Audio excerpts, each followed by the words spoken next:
Hello guys, welcome back to our YouTube channel tactics pharmacy. So आज की इस video lecture के अंदर हम कवर करने वाले हैं ड्रग इवैल्यूएशन। ठीक, तो इस वीडियो लेक्चर के अंदर हम क्या देखेंगे? हमने लास्ट वीडियो लेक्चर के अंदर देखा था कि ड्रग इवैल्यूएशन एक्चुअली में होता क्या है। तो हमने ये भी देखा था कि ड्रग इवैल्यूएशन हम कितने प्रकार से कर सकते हैं।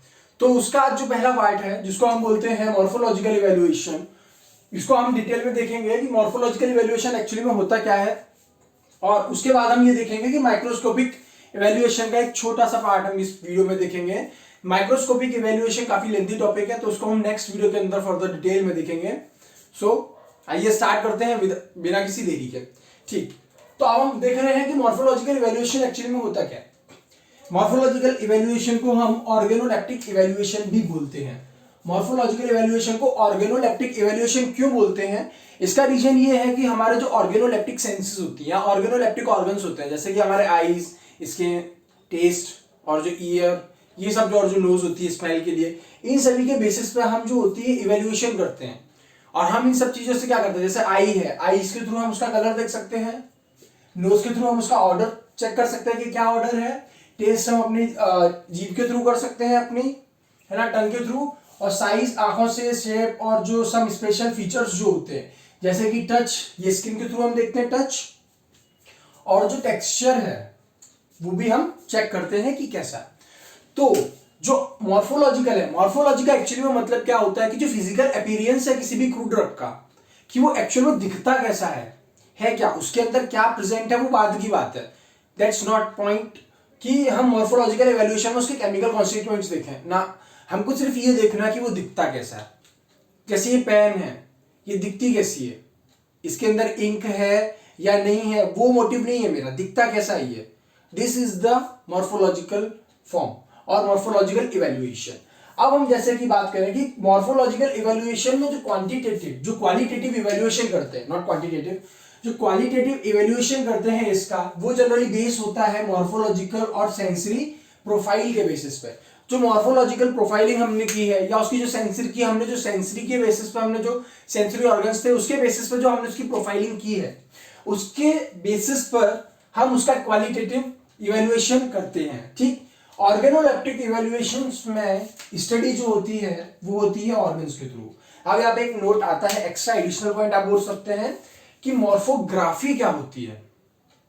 ठीक, मॉर्फोलॉजी तो हमको पता है, मॉर्फोलॉजिकल मतलब मॉर्फोलॉजी क्या होती है, जो एक्सटर्नल अपीयरेंस, फिजिकल अपीयरेंस होता है वो, और मॉर्फोलॉजी का मतलब होता है कि वो उसका फॉर्म कैसा है। कोई भी क्रूड ड्रग है, उस क्रूड ड्रग का फॉर्म कैसा है, वो दिखता कैसा है, या उसकी क्या मतलब स्पेशलिटी है, वो कहलाती है मॉर्फोलॉजी। बट मॉर्फोग्राफी का जब हम बात करते हैं तो मॉर्फोग्राफी का मतलब होता है कि जो डिस्क्रिप्शन होता है किसी भी फॉर्म का, जब हम डिस्क्रिप्शन के बारे में बात करते हैं कि वो एक्चुअल में उसका डिस्क्रिप्शन जब हम देते हैं तो वो मॉर्फोग्राफी होती है। ग्राफी का मतलब क्या होता है? ग्राफी का मतलब होता है ग्राफ जैसा, या जो आप ऐसा बोल सकते हैं कि जब हम फार्मास्यूटिकल इनऑर्गेनिक केमिस्ट्री के बारे में बात करते हैं या फिर हम फार्मास्यूटिकल एनालिसिस के बारे में बात करते हैं, तो उसके अंदर जो केमिकल्स होते हैं उनकी हम आईपी के अंदर, आईपी का मतलब होता है इंडियन फार्माकोपिया, आप अच्छे से समझते होंगे। आईपी के अंदर जब हम उनका मोनोग्राफ देखते हैं, तो मोनोग्राफ का क्या मतलब होता है? एक बॉक्स लाइक पूरा एक ग्राफ रहेगा, उसमें उसकी पूरी डिटेलिंग रहेगी, मतलब उसका पूरा डिस्क्रिप्शन दिया रहेगा। ठीक उसी प्रकार से जो डिस्क्रिप्शन होता है दैट इज कॉल्ड मॉर्फोग्राफी किसी भी प्लांट के बारे में। एग्जांपल के तौर पे अगर हम देखें तो कैसा होता है, जो फीचर्ड सरफेस होती है सिंकोना के अंदर, क्विलिया, कैस्केरा बार्क, कैस्केरा की जो बार्क होती है वो, और जो क्वेसिया वुड होती है वो, इसके जो फीचर्स होते हैं, जो सरफेस होती है इसकी फीचर्स होती हैं, वो इसके इंपॉर्टेंट कैरेक्टरिस्टिक्स होती है। अनदर एग्जांपल, जैसे कि जो एरोमेटिक ऑर्डर होता है, जो अम्बलीफेरस फ्रूट होते हैं, अम्बलीफेरस फ्रूट किस फैमिली के फ्रूट्स होंगे? नाम से आपको समझ में आ रहा है, अम्बलीफेरस मतलब अम्बलीफेरी, अम्बलीफेरेसी फैमिली जो है उसके जो फ्रूट्स होते हैं, फ्रूट्स मतलब कि जो हम एक्चुअल में जो हम इंटेक करते हैं उसका जो फल होता है वो जो होता है वो होता है एरोमेटिक ऑर्डर। कोई भी ड्रग है, जैसे जिंजर है, जिंजर का आप मान लीजिए, अगर जिंजर है, जिंजर का अगर आप टेस्ट के बारे में बात करें या कोई भी क्रूड ड्रग, उसकी जो स्पेशलिटी है उसके बारे में बात करेंगे तो मॉर्फोलॉजिकल इवैल्यूएशन में आप उसको कंसिडर कर सकते हैं। ठीक, दिखने में कैसी स्पेशलिटी है। अब हम बात करते हैं, यहाँ पे आपका मॉर्फोलॉजिकल इवैल्यूएशन आपको आई होप समझ में आया होगा, मतलब ऐसा इवैल्यूएशन जो मॉर्फोलॉजी के बेसिस पर किया जाए।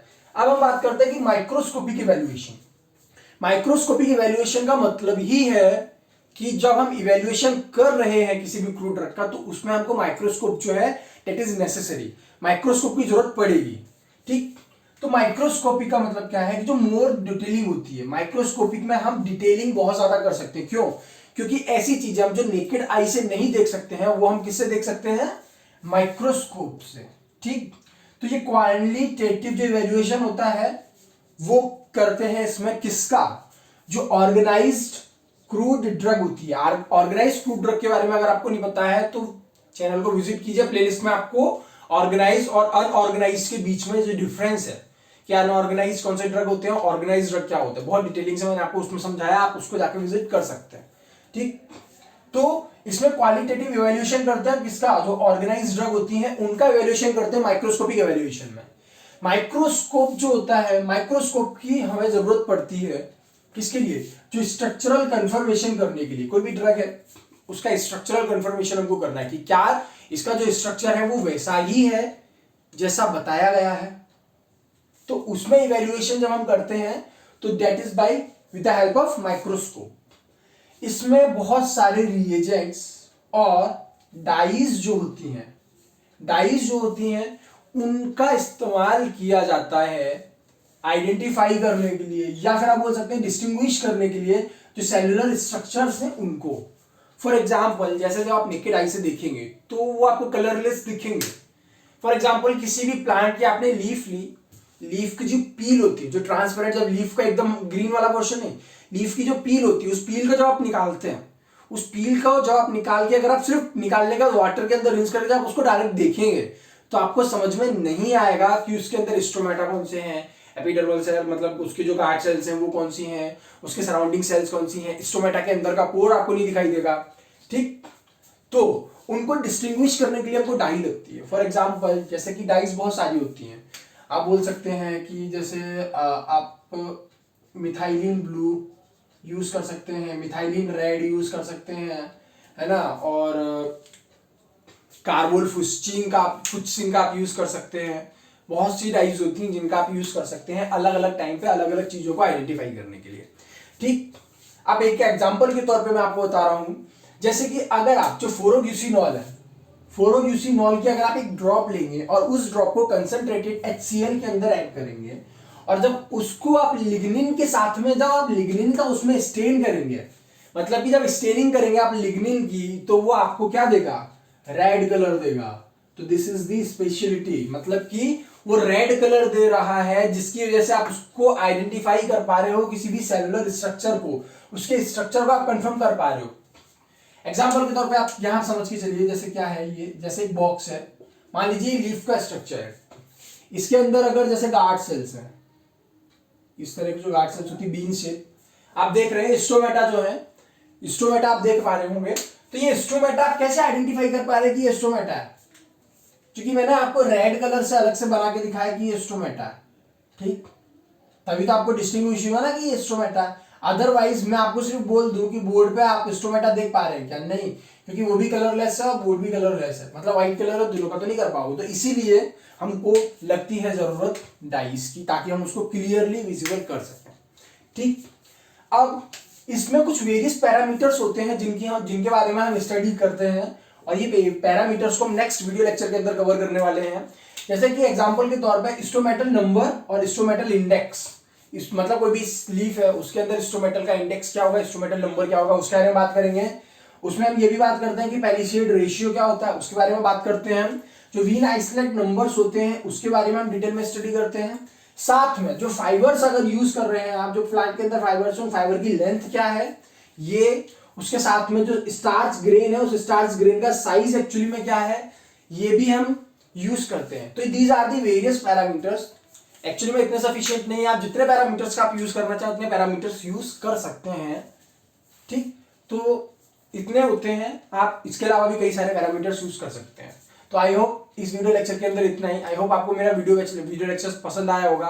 अगर आपको मेरा वीडियो लेक्चर पसंद आया हो तो प्लीज लाइक शेयर सब्सक्राइब करना ना भूलें, और अगर आप चैनल पर नए हैं तो जो सब्सक्राइब का बटन आपको नीचे दिख रहा है उसको बेल आइकन को दबाएं और आप नोटिफिकेशन ऑन कर दें, ताकि आपको इस तरह का अच्छा कंटेंट और डिटेल में कंटेंट हम आपको प्रोवाइड करा सकें। जिससे आपके कंसेप्ट क्लियर हो और आपको सब्जेक्ट पढ़ने में मजा आए। ठीक, तो मिलते हैं आप लोगों से नए वीडियो लेक्चर के अंदर। तब तक के लिए stay safe and stay happy. See you guys again.